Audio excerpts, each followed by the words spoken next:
الله ربي والإسلام ديني ومحمدا رسول الله.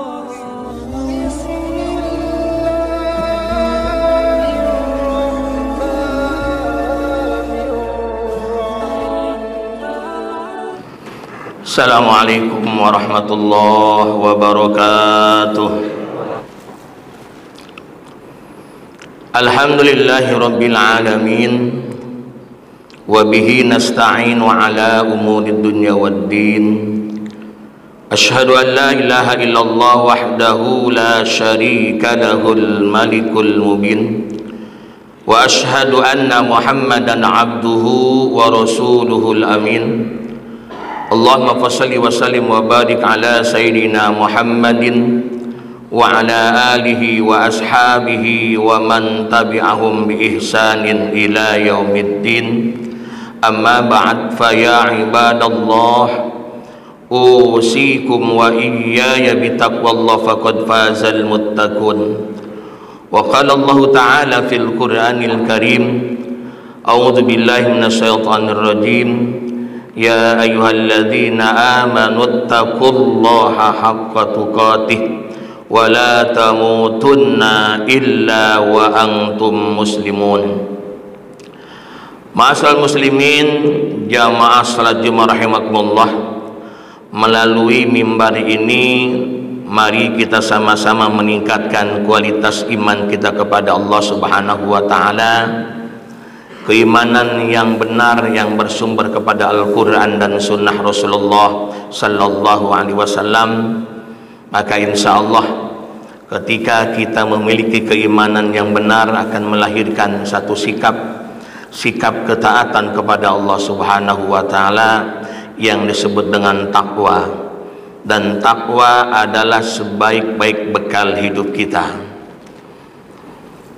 Jamaah rahimakumullah, tidak terasa ini Jumat terakhir di bulan Desember 2023, kita akan menghadapi tahun baru 2024. Pada kesempatan ini mungkin saya mengingatkan diri saya, dalam kehidupan Bapak sekalian,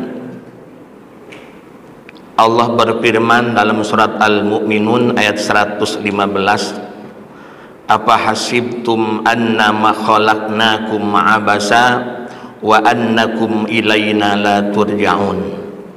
Kata Allah, apakah kalian mengira bahwa kami menciptakan kalian ini main-main, dan apakah kalian mengira bahwa kalian tidak akan dikembalikan kepada kami.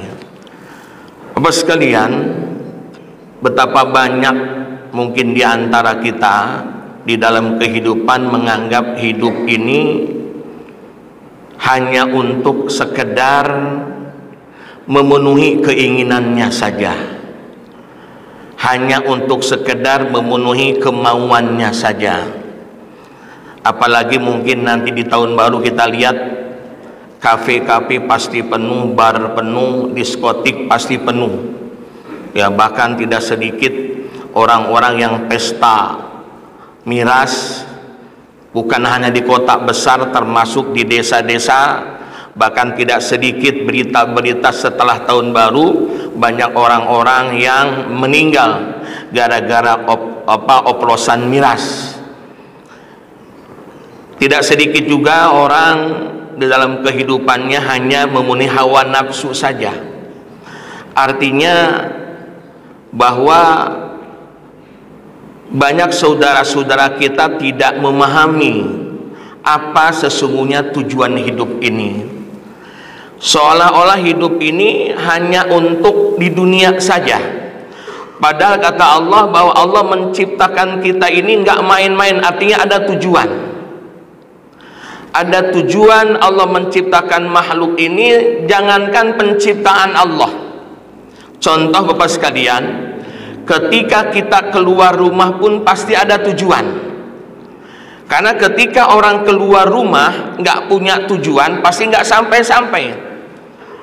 Nah, oleh karena itu Bapak sekalian, bahwa memahami tujuan hidup ini adalah nikmat dari Allah Subhanahu wa Ta'ala. Karena ada doa yang dipanjatkan oleh Rasul yang diajarkan kepada sahabat Nabi, Allahumma a'inna ala dzikrika wa syukrika wa husni ibadatik. Maka memahami hakikat tujuan hidup kita adalah salah satu nikmat yang Allah berikan kepada kita. Kenapa? Karena dengan nikmat itu kita tidak tertipu dengan kehidupan dunia. Apa sesungguhnya tujuan hidup Bapak sekalian? Jelas kita sudah paham betul, apalagi kita orang-orang yang memang sering ada di tempat-tempat ibadah. Di dalam surat Az-Zariyat surat ke-51 ayat 56 Allah mengatakan, wa ma khalaqtul jinna wal insa illa liya'budun, kata Allah. Wa ma khalaqtul jinna wal insa illa liya'budun. Tidaklah aku ciptakan jin dan manusia kecuali untuk mengabdi kepada Allah Subhanahu wa Ta'ala, untuk beribadah kepada Allah Subhanahu wa Ta'ala. Inilah tujuan hidup kita.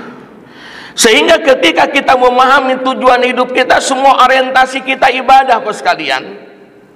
Orientasi kita adalah penghambaan kepada Allah Subhanahu wa Ta'ala. Orientasi kita adalah seluruhnya pengabdian kita kepada Allah Subhanahu wa Ta'ala.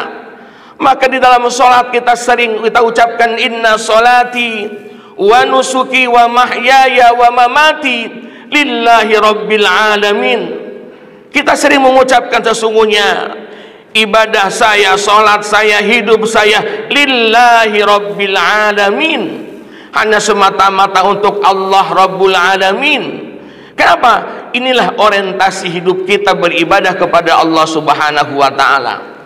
Maka oleh karena sekalian, ketika kita memahami benar apa tujuan hidup kita, maka seluruh aktivitas kita semuanya bernilai ibadah. Pekerjaan kita bernilai ibadah, makan kita bernilai ibadah, minum kita bernilai ibadah, dagang kita bernilai ibadah. Seluruh yang kita lakukan bernilai ibadah ketika kita memahami bahwa orientasi hidup ini beribadah. Bapak sekalian, maka ibadah ada ibadah yang mahdoh, ada ibadah yang ghair mahdoh. Ibadah yang mahdoh yang sudah jelas dalam agama, yang sudah disyariatkan agama, yang mahdoh nggak boleh dirubah-rubah, nggak boleh dikurangin, nggak boleh ditambah. Waktunya, tempatnya pun sama, tidak boleh diutak-atik. Kenapa? Karena itu hak Allah Subhanahu wa Ta'ala. Tetapi ternyata ada juga ibadah yang ghair mahdoh. Ini kadang-kadang yang kita kurang pahami dalam kehidupan. Seolah-olah ibadah itu sholat, puasa, zakat. Sesungguhnya ibadah yang paling besar yang sehari kita lakukan adalah ibadah-ibadah yang ghair mahdoh. Kalau sholat, Bapak sekalian, udah jelas kitabam mauquta, kata Allah, ya, udah jelas banget ditentukan waktunya. Dohor, asar, maghrib, isya, subuh, gak boleh ditambahkan, gak boleh dikurangi. Tetapi ibadah yang ghair mahdoh banyak sekali bisa kita lakukan di sekitar kita. Contoh, andaikan kita beraktivitas sebagai pengusaha, jadikan sebagai ibadah. Ketika kita berpikir ibadah sebagai pengusaha, sekian karyawan yang kita jamin kehidupannya, sesungguhnya bukan hanya jumlah karyawannya yang kita jamin kehidupannya, tetapi mereka pun punya anak, mereka punya istri. Itu yang dia pikirkan, yang punya tanggung jawab untuk dipikirkan oleh seorang yang memiliki perusahaan.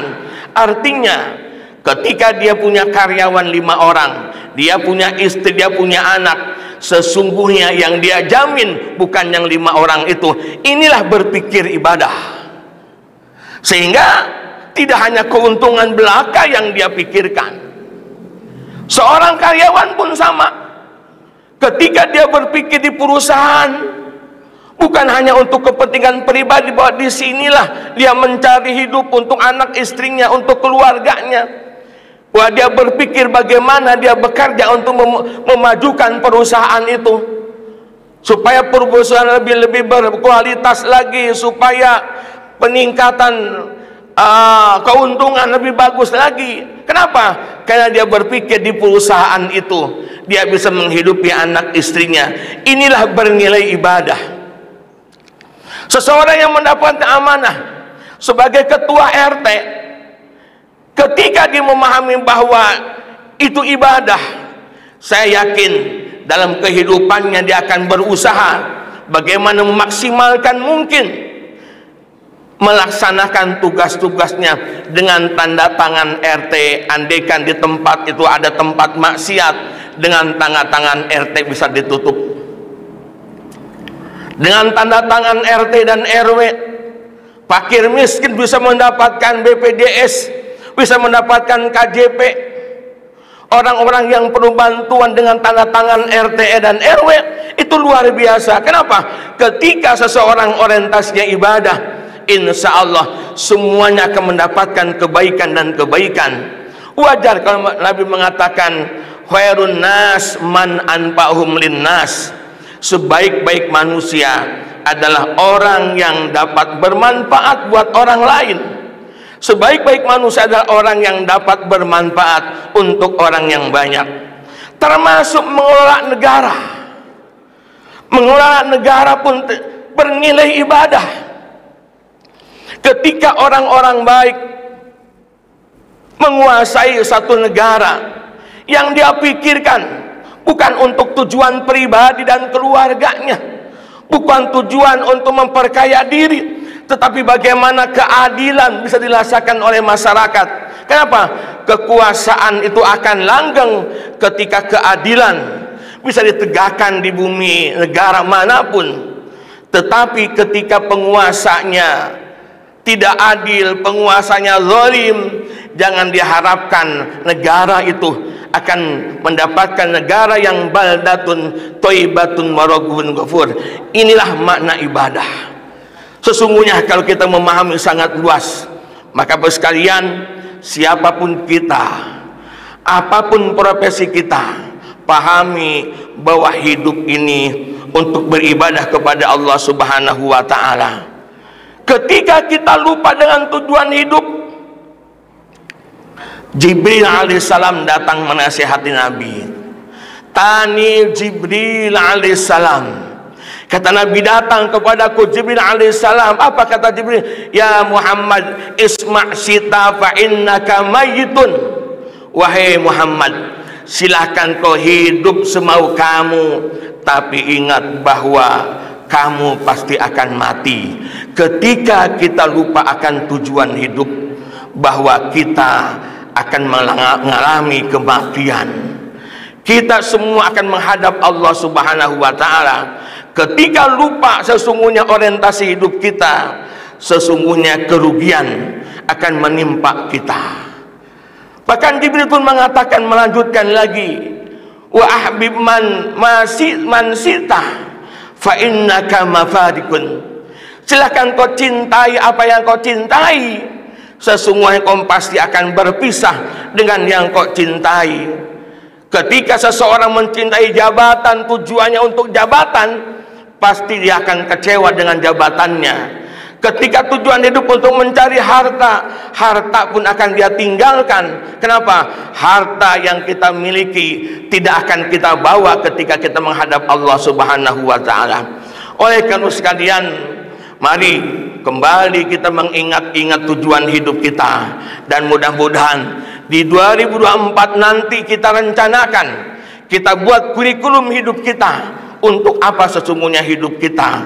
Buat rencana kegiatan-kegiatan dalam 1 tahun, agar hidup ini tidak menjadi tertipu dengan ke dunia, agar hidup ini terencana dengan baik. Mudah-mudahan ada manfaatnya. A'udzubillahi minasyaitonir rajim. Bismillahirrahmanirrahim. Wal 'asri innal insana lafi khusrin illal ladzina amanu wa 'amilus solihati wa tawassaw bil haqq wa tawassaw bis sabr. Barakallahu li wa lakum fil Qur'anil azim wa nafa'ani wa iyyakum bima fihi minal ayati wa dzikril hakim wa taqabbalallahu minna wa minkum tilawatahu innahu huwal ghafurur rahim.